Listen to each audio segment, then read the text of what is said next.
नमस्कार, आप देख रहे हैं लाइव समीक्षा और आपके साथ मैं हूं प्रदीप्ता रमोला। पेश है उत्तराखंड की आज की खास खबर। प्रदेश में सुबह से हो रही बारिश और बर्फबारी से मैदानी इलाकों में लोगों के कारोबार प्रभावित हुए, तो वहीं पहाड़ी क्षेत्रों में बर्फबारी के चलते होटल कारोबारियों के व्यापार गुलजार हुए। सीजन की पहली बारिश है और किसानों को इस बारिश से बहुत फायदा हुआ है। मौसम विभाग वालों ने भी चेतावनी दे रखी थी इसकी, और जो पहाड़ी इलाका है उनका भी बहुत नुकसान था। ना बारिश होने से उनका भी फायदा हो गया, क्योंकि उनका भी व्यापार बंद पड़ा था। और अब किसानों का भी फायदा है और उनका भी फायदा है, यहाँ से लेके वहीं तक के, मतलब बारिश से, वरना फसलों का बहुत नुकसान हो रहा था हमारी। और बर्फ भी नहीं पड़ रही थी, ना कोई घूमने जा रहा था, यात्रा का बहुत नुकसान था। मैं खुद जा रहा हूँ घूमने के लिए अभी। भगवानपुर में मूसलाधार ओलावृष्टि से एक बार फिर कड़ाके की ठंड पड़ने लगी है। ओलावृष्टि के चलते लोग घरों में कैद हो गए हैं, अलाव का सहारा लेते हुए नजर आ रहे हैं। मौसम विभाग के पूर्वानुमान के बाद जनपद पौड़ी के पहाड़ी इलाकों में भी बारिश के साथ बर्फबारी का सिलसिला शुरू हो गया है। पौड़ी के मांडाखाल में मौसम की पहली बर्फबारी देखने को मिली। मौसम की पहली बर्फबारी से जहां पर्यटकों के चेहरे खिल उठे हैं, तो वहीं रोजमर्रा की जिंदगी में पौड़ी पावों से गुजरने वाले लोगों को बर्फबारी के कारण दिक्कतों का सामना करना पड़ा है। तो बहुत से यात्रियों को 3 से 4 किलोमीटर की दूरी भारी बर्फबारी के कारण पैदल ही तय करनी पड़ी है। चमोली जिला अस्पताल में आंखों के इलाज के लिए अब अत्याधुनिक सुविधाएं हो गई हैं। ICICI फाउंडेशन ने आंखों के उपचार के लिए जिला अस्पताल को अत्याधुनिक ऑपरेटिंग माइक्रोस्कोप और याग लेजर मशीन उपलब्ध करा दी है। जिलाधिकारी हिमांशु खुराना ने गुरुवार को जिला अस्पताल में इन मशीनों का शुभारंभ करते हुए बधाई दी है। आज ICICI बैंक फाउंडेशन के सहयोग से जिला चिकित्सालय में जो नेत्र विभाग है उनको उच्च कोटि के कुछ इक्विपमेंट्स उपलब्ध कराए गए हैं, जिनकी जो लागत है वो करीब 35 से 36 लाख के करीब बताई गई है। और जो यहाँ के जो नेत्र विभाग में चिकित्सक हैं उनके द्वारा जो सूचना दी गई थी कि बहुत से ऐसे हमारे पेशेंट्स हैं जो जिनको कैटरेक्ट के बाद कुछ प्रॉब्लम्स होती हैं और उसको हमें ना चाहते हुए भी हमें हायर सेंटर के लिए रेफ़र करना पड़ता था इक्विपमेंट के अभाव में। बट इस इक्विपमेंट को प्राप्त करने के बाद बहुत से ऐसे हमारे जो पेशेंट्स हैं उनको हम यहीं गोपेश्वर में ही जिला अस्पताल में हम इलाज उपलब्ध करा पाएंगे। बहुत सारे हम डायग्नोसिस हम करवा पाएंगे।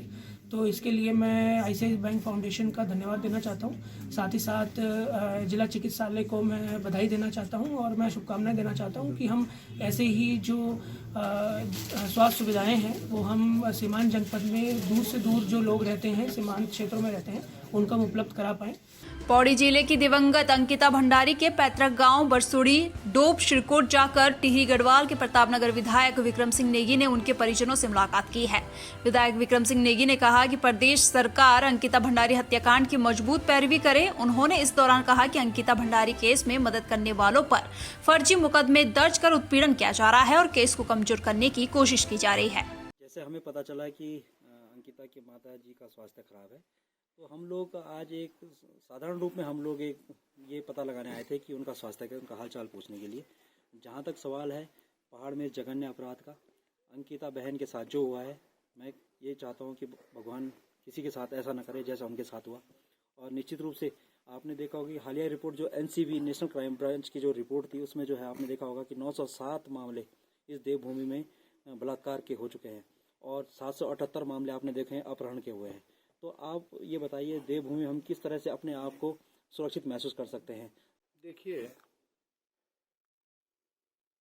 उत्तराखंड में पहाड़ की बेटी के साथ और इस देवभूमि जो अत्याचार और अन्याय हुआ है, ये पूरे उत्तराखंड को शर्मसार करने वाली घटना है।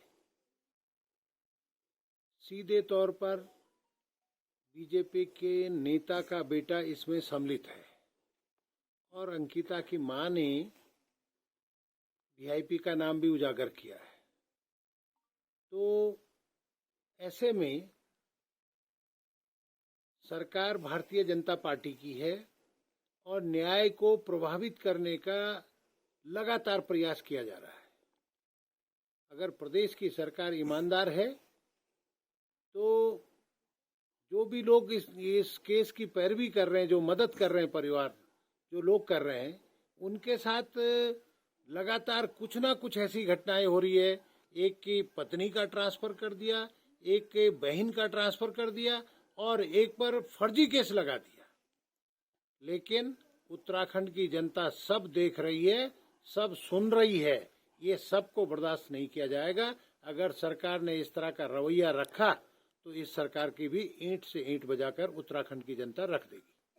सबसे पहले प्रताप नगर के विधायक विक्रम सिंह नेगी जी को धन्यवाद करना चाहता हूँ कि कितनी सहानुभूति है हमारे परिवार की। पिछली बार भी आए तो उस दिन भी बारिश लेकर छाते लेकर आए और आज भी पहुँचे। मैं उनका धन्यवाद करना चाहता हूँ। और 26 तारीख को मेरी मैसेज पर दबाव डाला गया। सुबह तो ठीक थे, लेकिन धीरे धीरे 1 बजे करीब मैंने अपने हाथ पैर एकदम छोड़ दिए थे। अब मैंने कहा क्या करूँ। तब मैंने एम्बुलेंस बुलाई। उसके बाद फिर ICU पौड़ी में भर्ती कराया।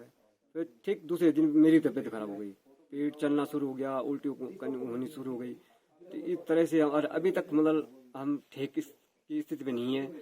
और दूसरी बात कि मैंने एक पाइट में सुना था डॉक्टर साहब एस जो हैं वो कह रहे थे कि बिल्कुल नॉर्मल है। भाई जब आपने BP नापी तो कितनी निकली 159 निकली।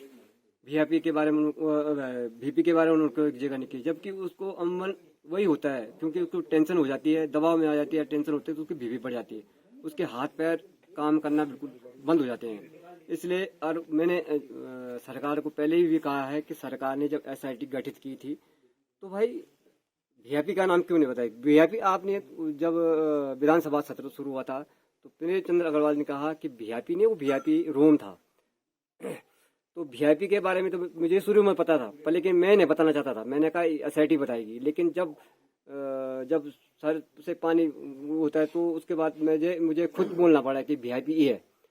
आगामी लोकसभा चुनाव के मद्देनजर कांग्रेस के गढ़वाल लोकसभा समन्वयक व विधायक प्रतापनगर विक्रम सिंह नेगी की अध्यक्षता में जिला कांग्रेस पौड़ी की बैठक आयोजित की गई। बैठक में पार्टी की ओर से लोकसभा के संभावित दावेदार मनीष खंडूड़ी व महिला कांग्रेस प्रदेश अध्यक्ष ज्योति रौतेला भी उपस्थित रही। बैठक में लोकसभा पौड़ी से पार्टी की जीत सुनिश्चित करने के लिए कार्यकर्ताओं से सुझाव भी लिए गए। देखिए, पौड़ी लोकसभा में प्रत्येक जो हमारे संगठन के जनपद हैं उनमें बैठक की जा रही है और कल हमने देवप्रयाग जनपद में बैठक की, आज पौड़ी जनपद में की, कल हम कोटद्वार में करेंगे। इसमें जो कोऑर्डिनेटर का काम है, संगठन में यदि कहीं गैप है तो उसको पूरा करना है, समन्वय का काम करना है।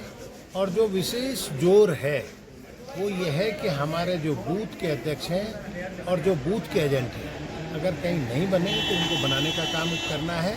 और ज़्यादातर जगह में 99% जगहों में हमारे बूथ अध्यक्ष और बूथ एजेंट बने हुए हैं। और हमारे जो कोऑर्डिनेटर हैं विक्रम नेगी जी, जो विधायक हैं प्रतापनगर टीवी से, वो यहाँ के कोऑर्डिनेटर नियुक्त किए गए थे AICC से। तो उनका जो कार्यक्रम था ये कांग्रेस पार्टी के तहत यहाँ पे आए थे। ये पूरे पौड़ी गढ़वाल लोकसभा का दौरा कर रहे हैं और उसमें क्या तैयारियां करनी चाहिए, संगठन को कैसे सशक्त किया जाए, संगठन से क्या बोला जाए, ये पूरा जरा विचार विमर्श यहाँ पे है। तो ये इनका दौरा चल रहा है, टूर चल रहा है और कल देवप्रयाग में थे, आज पौड़ी में, कल कोटद्वार जाएंगे। फिलहाल खास खबरों में इतना ही। बने रहिए लाइव समीक्षा के साथ। नमस्कार।